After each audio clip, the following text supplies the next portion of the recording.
السلام علیکم ورحمۃ اللہ وبرکاتہ۔ امید ہے آپ عافیت سے ہوں گے۔ جس طرح کہ ہمارے احکام تجوید کا سلسلہ چل رہا ہے اور اسی سلسلے کی ایک کڑی وقف کی علامت ہے۔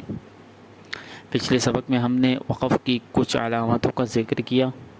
اس میں بھی ہم چند علامتوں کا جو قرآن مجید میں ہمارے سامنے دکھتی ہیں ان کا کیا معنی ہے، کہاں رکنا ہے کہاں نہیں رکنا، اس کا کیا مقصد ہے، یہ واضح کریں گے، یہ بتائیں گے۔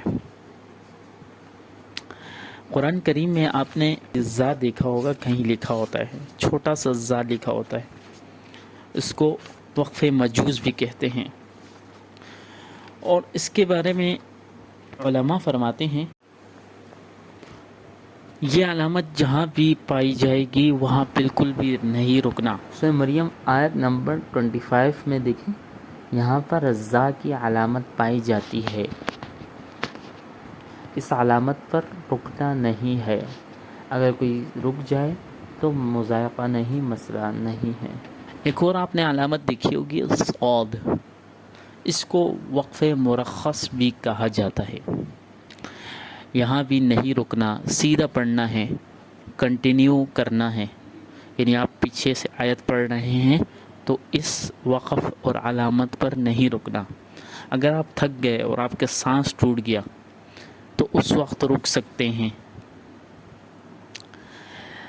تیسری علامت ہے لا، اس کا مطلب ہے نہیں، مطلب سے یہ واضح ہو رہا ہے اس علامت پر نہیں رکنا۔ اس کی مثال قرآن کریم میں ہے ما انفقوا منا ولا اذى لهم اجرهم۔ اب دیکھیں اذن کے بعد لا چھوٹا سا لکھا ہوتا ہے، یہاں پر نہیں رکنا ورنہ معنی غلط ہو جائے گا، معنی درست نہیں ہوگا، ٹھیک ہے۔ ایک اور علامت پائی جاتی ہے قوف، اس کو قیل علیہ الوقف کی بھی کہا جاتا ہے، یعنی اس کا کیا مطلب ہے، اس پر وقف کیے جائے گا۔ علماء تجوید کا اس میں اختلاف ہے، بعض علماء فرماتے ہیں کہ اس میں رکنا ہے، بعض علماء فرماتے ہیں نہیں رکنا۔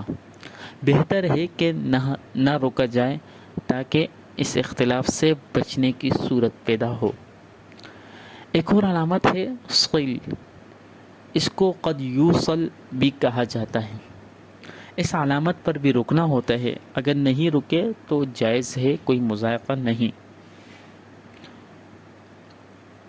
ایک اور علامت ہے، آخری علامت بتا دیتا ہوں، ایک اور علامت ہے سکتہ۔ سکتہ، اس علامت پر بھی رکنا ہے، اور ایسے رکنا ہے کہ آواز رک جائے، سانس نہ ٹوٹے۔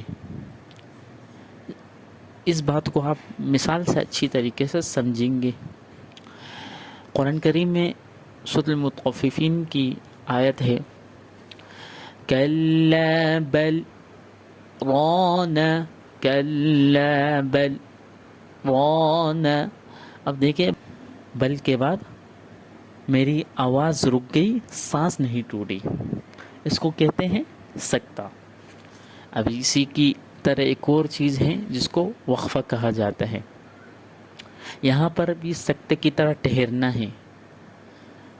سکتے کی طرح ٹہلنے کا کیا مطلب ہے کہ آواز رک جائے لیکن سانس نہ ٹوٹے۔ جیسے قرآن کریم میں مثال ہے وَاعْفُ عَنَّا وَاغْفِرْ لَنَا وَارْحَمْنَا۔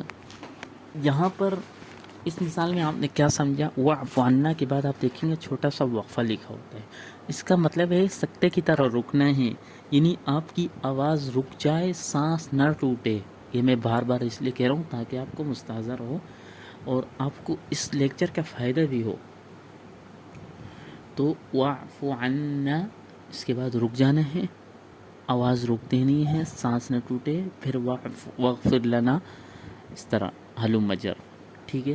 امید ہے آج کی ویڈیو آپ کو پسند آئی ہوگی، امید ہے آپ کو آج کی ویڈیو پسند آئی ہوگی۔ انشاءاللہ ملتے ہیں ایک نئی ویڈیو میں نئے عزم کے ساتھ، تو جڑے رہیے۔ جزاکم اللہ خیر، اللہ حافظ۔